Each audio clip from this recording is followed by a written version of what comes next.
Mà hôm 11 ní bông ô nhằm lên của bán rồi còn nhằm chỉ mùi bái của bạn này chà ngày nét cư nên khi nhom một chai rồng lệ ca thơ cha mi chỉ mùi nước đam khát na ở mi rồi chít ngang sầm rạp bọc mai bông ô rồi có mực mùi đã ở chai thơ sao pe tô sna video nên khi nhom hỏi bông ở khmui bông ô nâng ai thơ ban tạm đầu chà xôm chùm điệp xuống bọc mai bông ô nâng ở khné và có một căn video thay mày nó không thay nét cư nên khi nhom một chai rồng lệ ca cha mi chỉ mùi nước đam khát na ở mi rồi chít ngang haiក្នុងវីដេអូនេះនាងខ្ញុំនឹងពន្យល់ប្រាប់បងប្អូនយ៉ាងលម្អិតតែម្ដងណាក្រោយពីពុកម៉ែបងប្អូនទស្សនាវីដេអូនាងខ្ញុំរួចបងប្អូនដែលអត់ចេះធ្វើសោះនឹងអាចធ្វើបានញ៉ាំដោយខ្លួនឯងតែម្ដងចាហើយសម្រាប់គ្រឿងផ្សំដៃឆាមីជាមួយនឹងដាំខាត់ណាអត់មានគ្រឿងអីច្រើនទេបងប្អូន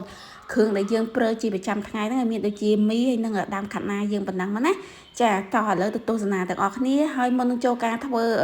ឆាមីជាមួយនឹងដាំខាត់ណាបងប្អូនកុំភ្លេច Subscribe លើ Channel YouTube ចុចលើរូបកណ្ដឹង Like Share អញ្ចឹងណាចាតោះឥឡូវទៅទស្សនាទាំងអស់គ្នាតែម្ដងទៅណាបងប្អូន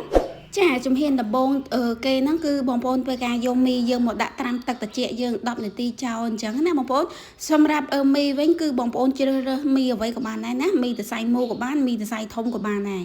ចាហើយសម្រាប់ក្នុងការចាត់បន្លែដើមខាត់ណាយើងហ្នឹងគឺបងប្អូនចិត្តបកសបអាក្រាស់ក្រិនហ្នឹងឲ្យបានស្អាតយកតែបដូរឲ្យសាច់សឲ្យខ្ចីអញ្ចឹងណាបងប្អូនហើយហាន់តាមការចូលចិត្តណាហាន់តំណងវែងតំណងតូចគឺបងប្អូនហាន់តាមការចូលចិត្តទៅក្នុងការហាន់បន្លែណាបងប្អូន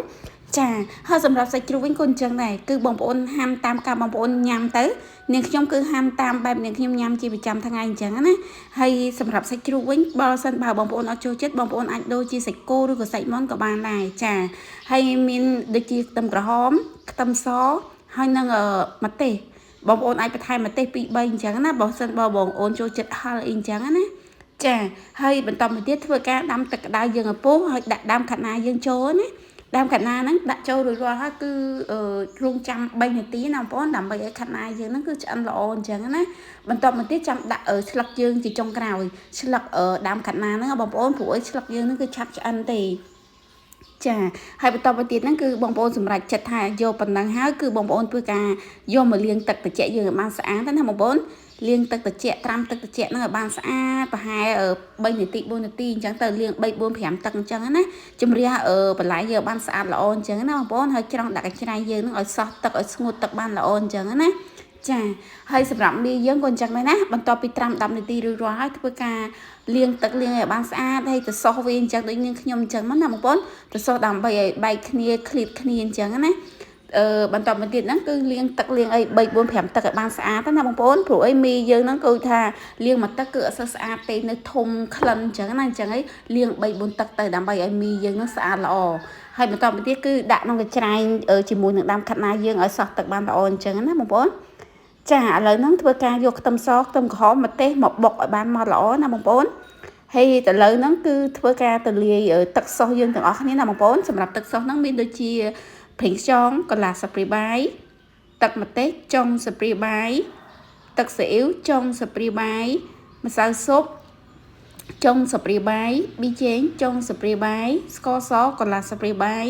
ហើយបងប្អូនធ្វើការផ្សំគ្រឿងដូចនាងខ្ញុំបង្ហាញអញ្ចឹងណាហើយធ្វើការចុកឡើងកូរបន្តិចទៅដើម្បីឲ្យคล้ายជាល្បាយតែមួយអញ្ចឹងណាទឹកសោះយើងណាបងប្អូនចាតោះឥឡូវធ្វើការដាក់ខ្ទះយើងឲ្យបានក្តៅល្អហើយដាក់ភីងឆាយើងចូលមកណាហើយធ្វើការយកខ្ទឹមសខ្ទឹមក្រហមម្ទេសដែលយើងបានបុកមិញណាបងប្អូនធ្វើការយកមកដាក់រំលីងអញ្ចឹងណាបងប្អូនចាបងប្អូនបញ្ជាក់បន្តិចត្រង់ចំណុចហ្នឹងពេលធ្វើបែបហ្នឹងទៅគឺមីឆាយើងឈ្ងុយឲ្យក្លិនឈ្ងុយចង់ញ៉ាំអញ្ចឹងណាបងប្អូនខ្ទឹមសខ្ទឹមក្រហមម្ទេសពេលដែលយើងយកទៅបុកអញ្ចឹងណាចាបន្ទាប់ពីលីងខ្ទឹមម្ទេសយើងបានឈ្ងុយល្អហើយធ្វើការដាក់សាច់ជ្រូកយើងចូលមកណាចាត្រង់ចំណុចនេះប្រសិនបើបងប្អូនដូចនាងខ្ញុំបានបញ្ជាក់អញ្ចឹងអត់ចូលចិត្តសាច់ជ្រូកបងប្អូនអាចបដូរជាសាច់គោឬក៏សាច់មាន់អីអញ្ចឹងណាចាហើយបន្តមកទៀតលីងសាច់ជ្រូកយើងឲ្យបានឆ្អិនល្អហើយចាំយើងធ្វើការដាក់ទឹកសោសយើងចូលណាបងប្អូនលីងសាច់ជ្រូកយើងឲ្យឆ្អិនសិនចាំយើងដាក់ទឹកសោសដែលយើងបានលាយមុនហ្នឹងណាបងប្អូនលាយទុកណាចាហើយបន្តមកទៀតនោះគឺធ្វើការចុកឡើងទៅរំលីងសាច់ជ្រូកយើងមិនតិចអញ្ចឹងណាលីងឲ្យបានឈ្ងុយហើយឲ្យបានឆ្អិនល្អអញ្ចឹងណាហើយថែមទឹកទៅសម្រាប់ទឹកហ្នឹងគឺបងប្អូនថែមមកជ្រោយឬក៏ថែមមកវែសម្លកន្លះវែសម្លអីចឹងទៅថែមតាមការចូលចិត្តអញ្ចឹងណាចាហើយធ្វើការរំងាស់ឲ្យសាច់ជ្រូកយើងហ្នឹងចូលជាតិជាមួយនឹងគ្រឿងហ្នឹងហើយដូចថាឲ្យបានឆ្អិនល្អអញ្ចឹងណាបងប្អូនត្រង់ចំណុចនេះរំលីងសាច់ជ្រូកយើងឲ្យឆ្អិនសិនបងប្អូន លេងឲ្យឆ្អិនចាំយើងធ្វើការដាក់បន្លែចាឥឡូវនាងខ្ញុំសម្រាប់ចិត្តយកសាច់ជ្រូកនាងខ្ញុំត្រាប់ប៉ុណ្ណឹងពោះឆ្អិនល្អអញ្ចឹងណាអញ្ចឹងហើយទីចុងក្រោយហ្នឹងគឺធ្វើការ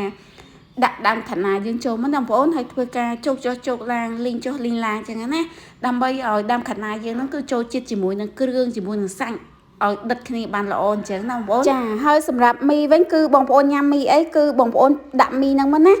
មីយើងមានច្រើនប្រភេទបងប្អូនមានមីគីឡូមីសរសៃមូលមីសរសៃចប៉ែតអីអញ្ចឹងទៅណាមានមីយើងមីជាតិមីអីអញ្ចឹងទៅបងប្អូនញ៉ាំមីអីគឺបងប្អូនដាក់មីហ្នឹងមកណាចាហើយឥឡូវហ្នឹងគឺបងប្អូនធ្វើការដាក់មីដូចនាងខ្ញុំអញ្ចឹងមកណាត្រឡប់ចុះត្រឡប់ឡើងជោគចុះជោគឡើងលីងចុះលីងឡើងអញ្ចឹងទៅបងប្អូនដើម្បីឲ្យសាច់មីហើយបន្លែហើយនឹងមីហ្នឹងគឺចូលជាតិគ្នាចូលសពបានល្អអញ្ចឹងណាចាហើយឥឡូវហ្នឹងមី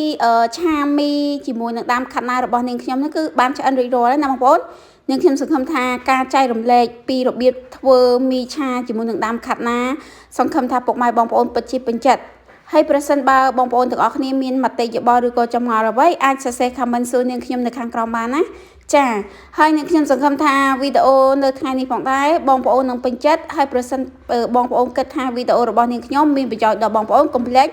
subscribe លើ channel YouTube ចុចលើរូបកណ្ដឹង like share comment ចឹងណាបងប្អូនចាដើម្បីឲ្យបងប្អូនដែលក្មួយគាត់អត់ចេះធ្វើឆាមីញ៉ាំអីហ្នឹងពេលគាត់បានឃើញឲ្យគាត់សាកយកទៅធ្វើញ៉ាំទាំងអស់គ្នាអញ្ចឹងណាបងប្អូន